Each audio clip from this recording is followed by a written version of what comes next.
জীবনে ঠকে গেলে আফসোসের কিছু নাই, ঠকার জন্য নিজের মধ্যে অনেকগুলা গুণ থাকা প্রয়োজন। যেমন ধরুন, ভালো মনের মানুষ হওয়া, ভালো চিন্তা ভাবনা হওয়া, অন্যকে বিশ্বাস এবং ভালোবাসতে জানা লাগা। ঠকানোর জন্য অমানুষ হওয়াটাই যথেষ্ট, এর বেশি কিছু লাগে না। আসসালামু আলাইকুম, আল্লাহর রহমতে সবাই ভালো আছেন, আমরাও আলহামদুলিল্লাহ ভালো আছি। কে কোত্থেকে আমার ভিডিওটা দেখতেছেন অবশ্যই কমেন্টে দেখতেছে। আর যারা প্রতিনিয়ত আমাদের ভিডিও দেখেন তারা চাইলে একটা লাইক শেয়ার করে পাশে থাকতে পারেন। যদি মনে করে যে আমি কাউকে ঠকিয়ে আমি চালাক, সেটা প্রমাণ করতে চাই, তাহলে সে নির্বুত ছাড়া কিছুই নাই। যার ভিতরে আত্মসম্মান নাই সে নির্বুতের চেয়েও খারাপ। তাহলে তার প্রিয় বান্দাদের কাছ থেকে যে অসৎ মানুষগুলার সঙ্গ বা অসৎ মানুষগুলার যে ছায়া সেগুলা উঠিয়ে নিয়ে যায়, আর বান্দার ভালোর জন্য এই কাজগুলা করে। বলে আল্লাহ যা করেছে তার বান্দার ভালোর জন্যই করেছে। এই হোক, অনেক জ্ঞানীগুণী কথা বলে ফেলেছি, যদিও আমি কোনো জ্ঞানীগুণী মানুষ নহি, সাধারণ একটা মানুষ হই। তো এখানে হচ্ছে চিকেন নাগেটস আর হচ্ছে চিকেন বলগুলো আমি ভাজি করবো রায়হানের জন্য। এটা যদিও অনেক আগের করা, এডিটের প্যারায় হয়তো বা দেওয়া হয়নি, এরকম অনেক আরো ভিডিও রয়ে গেছে, তাও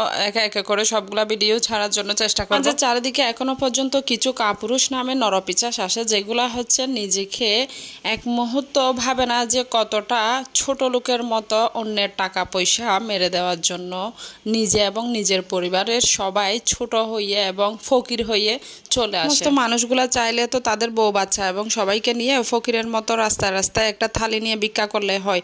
অন্যের জীবনে এসে এবং অন্যের টাকা পয়সা সবকিছু খাওয়ার যে ধান্দা বা যে চাল চেলে যায়, তারা তো বোঝা যায় তাদের জন্মের মধ্যে কোনো দোষ আছে। সেজন্য তারা সবসময় অন্যের সম্পদ বা অন্যের টাকা পয়সা দিকে সবসময় নজর থাকে। তো ভুলে গেছে তারা মানুষের কপাল নিতে পারবে না, হয়তো সাময়িকভাবে মানুষকে কষ্ট দিয়ে তাদের টাকা পয়সা ধ্বংস করতে পারবে। তো যাই হোক, এইগুলো কথাগুলা বলার অনেক রিজন ছিল, সেজন্য এই কথাগুলো বলেছি। মনে যদি কষ্ট লেগে থাকে সো সরি এটার জন্য, কারণ বলতে হচ্ছে কিছু কিছু ব্যাপারে তো সেজন্যই তো যে যেমন তার সাথে ওরকম মানুষই জুটে দেয়।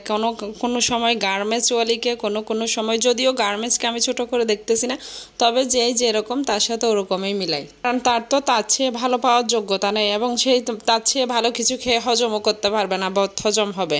কথায় আছে না, ছোট লোকের নজর যতটুকু ততটুকুতে আল্লাহ তাআলা সেই ছোট লোককে রাখে। বেলা থেকে মা বাবা শিক্ষা কিনা জানি না, বা আল্লাহর রহমত কিনা তাও জানা নাই, তবে এইটুকু আমার কাছে জ্ঞান আছে বা গুণ আছে, যেটা হচ্ছে অন্যের ক্ষতি করা থেকে বিরত থাকা। কখনো আমি অন্যের ক্ষতি করি না এবং করার কখনো চেষ্টাও করি না। যখন রায়হানের বাবা পৃথিবী ছেড়ে চলে যায়, তখন শ্বশুর বাড়ি, বাবার বাড়ি, অন্যান্য বাড়ি, সবগুলো বাড়ি আমার কাছে আগুনের ফুলকির মতো ছিল। তখনও কিন্তু আমি কারো কোনো ক্ষতি করি নাই এবং একটা পর্যায়ে আমি আমার মতো এস্টাবলিশ, তখনও কিন্তু আমি কাউকে কোনো ধরনের অবহেলা বলেন বা কোনো ধরনের কারো ক্ষতি করা, যারা আমার ক্ষতি করছে তাদেরও ক্ষতি কখনো করি না। এইটুকু গুণ আল্লাহ তাআলা আমাকে দিয়েছে। এই গুণগুলোর জন্য আল্লাহ তাআলা এবং তারপরে মা বাবার দোয়া, সবকিছু দোয়ায় আজকে আমি আমার জায়গায় সফল। যে ছোট লোকের বাচ্চারা বা যে ছোট লোকের পরিবাররা, যে ছোট লোকগুলা আমার এবং আমার বাচ্চার ক্ষতি করার জন্য উঠে পড়ে লেগেছিল, তাদের অবস্থান কোথায়?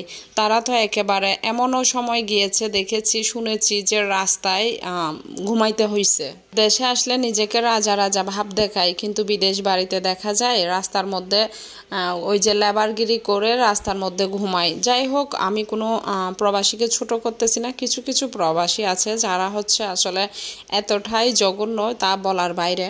মানুষ যেমন খারাপ হয় না, তেমনি সব মানুষ আবার ভালো হয় না। যাই হোক, অনেক কথাই বলে ফেলছি। যারা সবসময় ফেরেশতার সমতুল্য, তো যারা হচ্ছে বাচ্চাদের সাথে প্রতারণা করে এবং এটা মনে হবে যে ফেরেশতার সাথেই প্রতারণা করে, তো এই সমস্ত প্রতারকদের মুখোশ খুব শীঘ্রই খুলবো এবং চেষ্টা চলতেছে। তো সবাই ভালো থাকেন, সুস্থ থাকেন, আল্লাহ হাফেজ।